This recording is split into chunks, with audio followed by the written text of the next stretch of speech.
Hi guys, this is Riza with Full Awakening, and I'm here to bring you your daily 11:11 meditation and teaching. I am a little late. We had a family kerfuffle of getting one kid out to go to the emergency dentist for a toothache, and I've obviously got baby here strapped to me since I am currently single parenting with two kids in the house, one who's not old enough to watch a baby.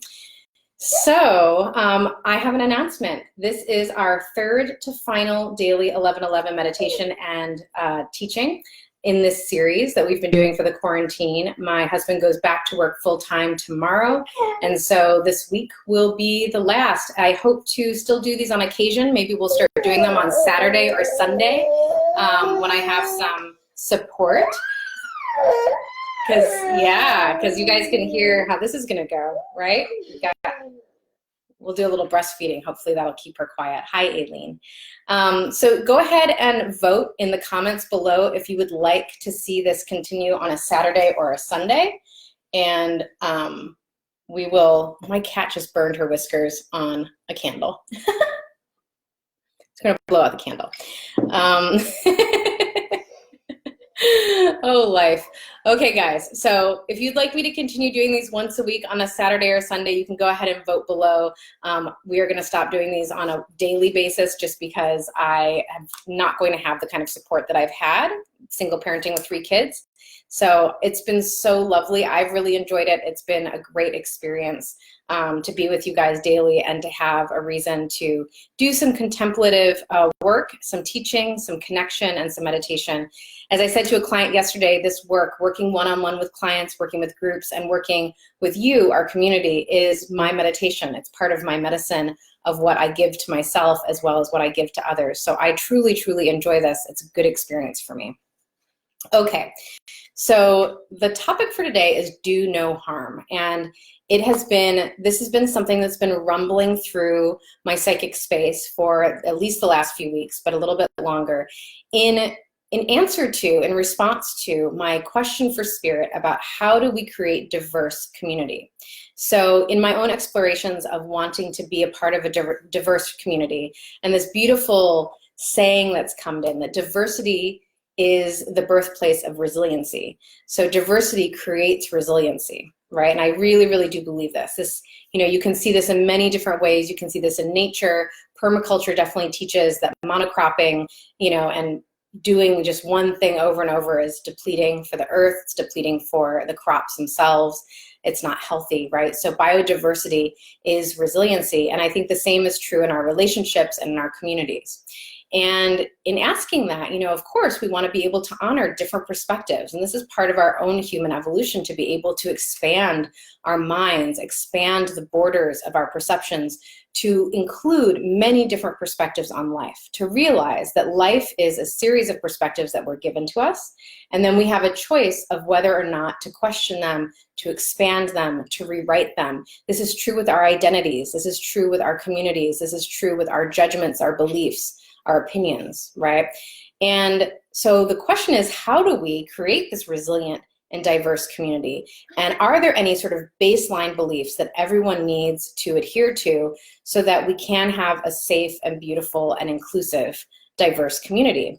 And so the first thing that came in from Spirit was do no harm. The Hippocratic Oath for doctors is first and foremost, do no harm. Right? And I think this is true in spirituality and in community as well. So this morning, of course, I was looking at my pocket Pema as I was having my morning pee, and I opened it up to number 63, which is don't cause harm. So I thought, how perfect. This is great. And in light of some social issues that happened here in the States yesterday, I think this is a really perfect thing to talk about. Okay, so we're going to read number 63, don't cause harm.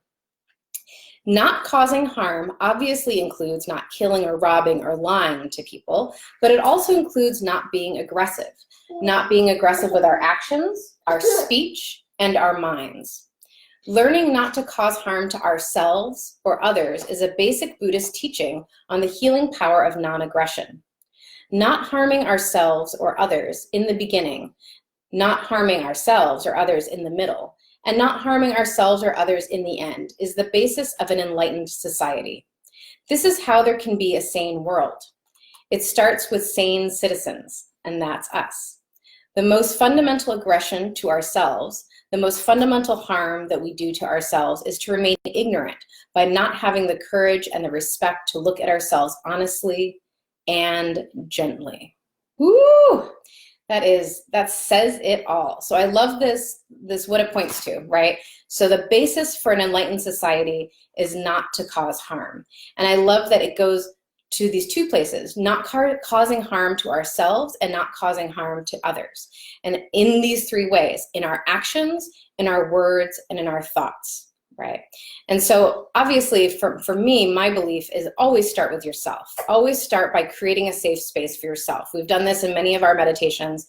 This is the basis of most of my teaching. What I've received from Spirit and what I live myself and what I teach is that we have to be a safe space internally. And that means addressing our actions, our thoughts, and our beliefs, right? Here, this is what she says. What are the three? Our speech, our actions, and our minds, right? So how we act, how we speak to ourselves, and what we think about ourselves, right? These three things internally need to be addressed first. And then that obviously can go out into the world at others, right? And I love the very end of this where she says, you know, the beginning part is having the courage and the respect to look at ourselves honestly and gently. So the word that's blaring in my head is privilege, which is a word that gets thrown around a lot these days. And it's a word that a lot of people have many different reactions to. I myself have a little bit of a bristling to the word privilege because I feel like it isn't very well defined. I was listening to a teaching last night and I realized that there is a way of defining it that makes a lot of sense. And I'm going to tell you a little story to illustrate this. The way that it was described is privilege is feeling that the world owes you something or that something owes you something. And that can be a very violent action towards the world and towards ourselves and towards others as well. So this is my little analogy. So I had this realization many years ago. I was at a beach house on the Oregon coast and it was whale watching season. So whales were coming and going and, you know, breeding and whatnot or migrating. And everyone, we were staying at a house that was literally called the Whale Watch House. It was right on the beach and it had this huge wraparound porch and everybody in our party saw a whale. And I had never seen a whale. I'd never seen a whale in my life. I'd always wanted to see a whale. I've seen them in my dreams. I feel super connected to them. I love whales.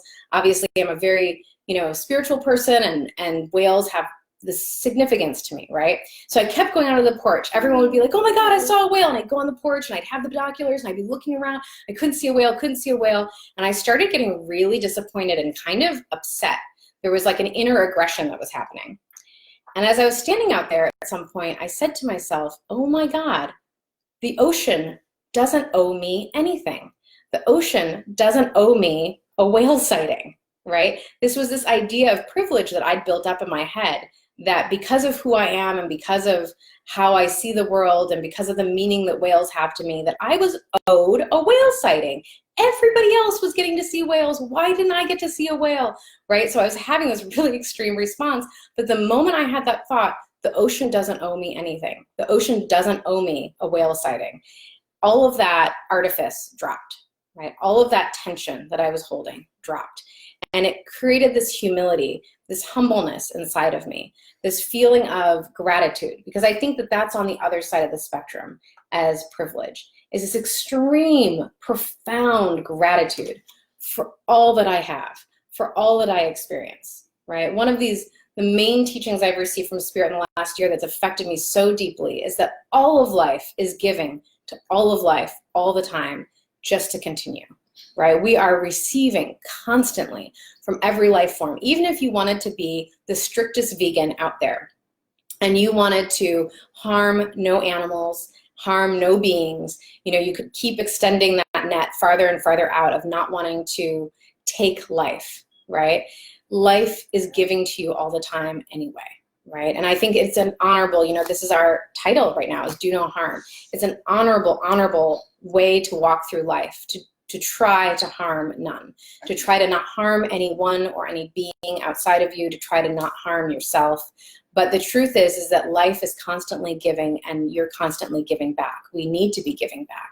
And so there is this cycle that's natural. Even our breath, right, is giving to the plant kingdom, and the plant kingdom is giving breath back to us. There's this constant giving and receiving. And so to move out of our privilege is to move into gratitude, to move into clear-sighted gratitude for all that we have, and to deconstruct this idea that the world owes us something. Right. So we're seeing a lot of this pop up right now. I just watched this crazy video of Christian Cooper. Christian Cooper is a Black man who was walking in the park. There's a whole story about it. This happened yesterday, right? Walking in the park in New York City, and saw a woman with an off-leash dog and asked her to put her dog on leash. And she had a very strong reaction to being told to put her dog back on leash.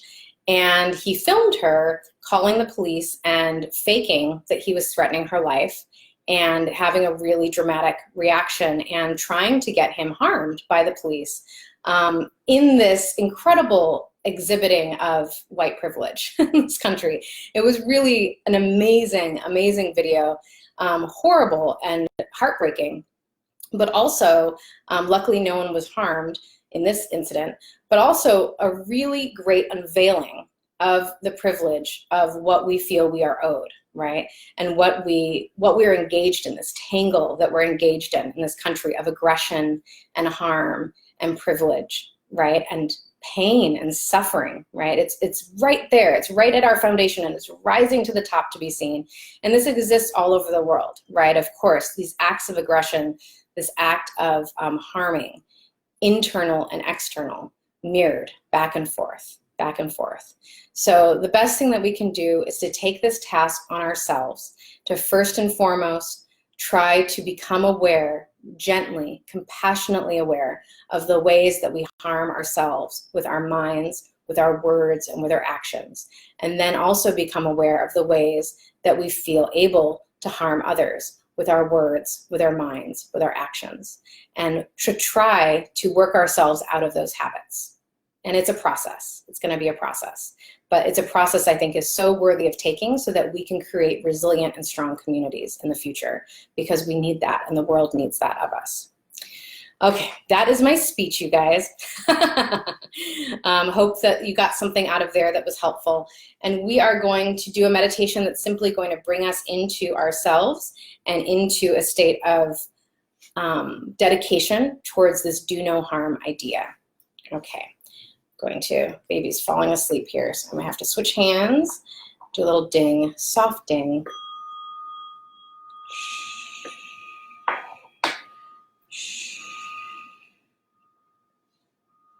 Okay, so take a deep breath in. Come into your body fully, centering your attention on your heart. To admit the dinging was probably not the best thing for the baby's sleepfulness. Okay, take a deep breath in and release it. And again.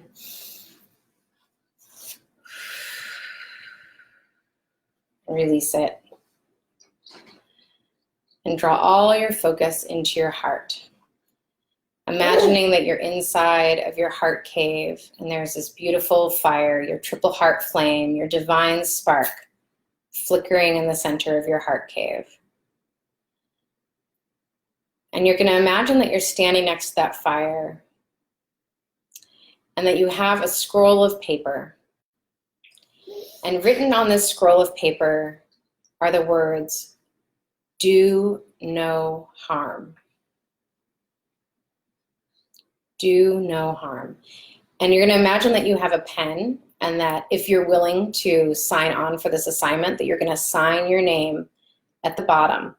And you are recognizing that in taking this oath to do no harm, that you are going to try to see yourself clearly and gently, compassionately, in all the ways that you've been habituated and taught to cause harm to yourself and others. And you are going to practice the process of unwinding yourself from those habits, to do no harm to yourself and others. If you are willing to do that, go ahead and sign your name at the bottom of that scroll and place it in the fire.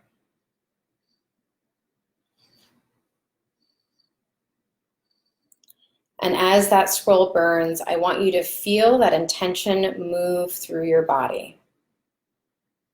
I want you to feel the gentleness and the gentling in your body. The releasing of the tension and the judgments, the beliefs that instruct you to cause harm on yourself and others. I want you to feel that intention moving up to your mind and rewiring the pathways in your mind.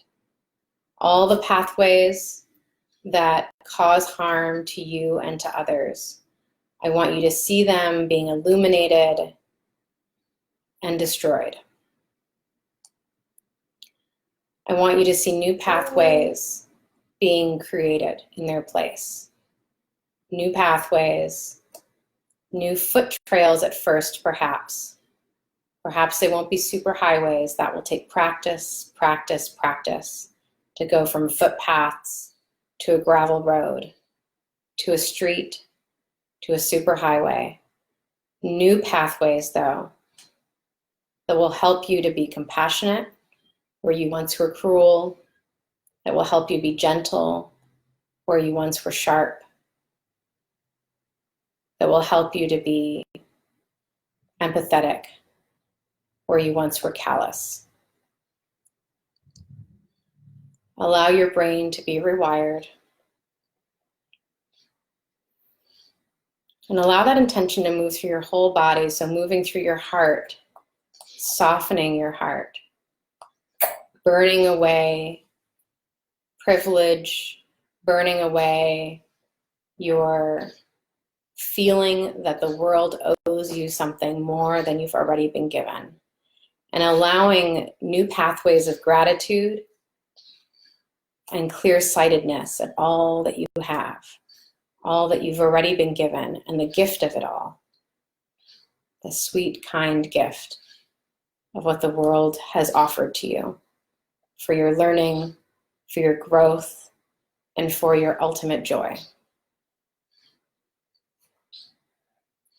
Move that intention down your arms, through your shoulders. Let your shoulders relax as this intention moves in. Let your armor drop. All of that armoring that you have against life and against others and even against yourself. All that you've been taught to protect yourself from life, from others, from yourself. Let that armor drop and let your shoulders be free. Let your arms be free. Let your hands drop all weapons that you might be holding. Weapons of aggression. Let that energy move down into your belly and let your belly feel relaxed and open, intuitive, connected, receptive, and reflective. Send that intention down to your hips and your pelvic bowl, and especially if you are female, allow that pelvic bowl to be open and receptive, unguarded. And if you are male-bodied or male socialized, allow that pelvic bowl to be non-aggressive, to be gentle and kind.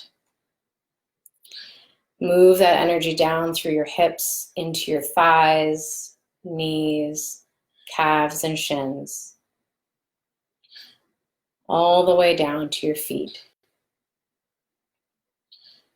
And especially coating the soles of your feet where your feet connect with our beautiful Mother Earth, so that your feet may hold no aggression, no harm, but compassion and gratitude.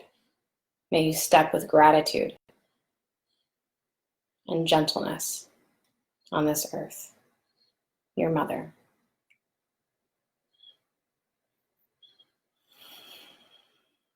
Take a few deep breaths.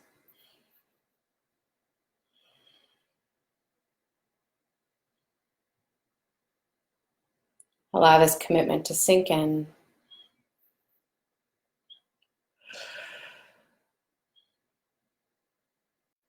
And complete. When you're ready, you can very gently begin to open your eyes.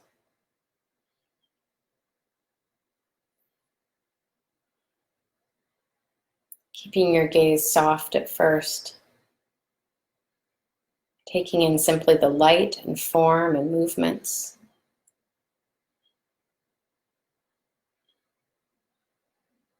Causing no harm to yourself or others, even your gaze, even in the way you move your energy and your eyes.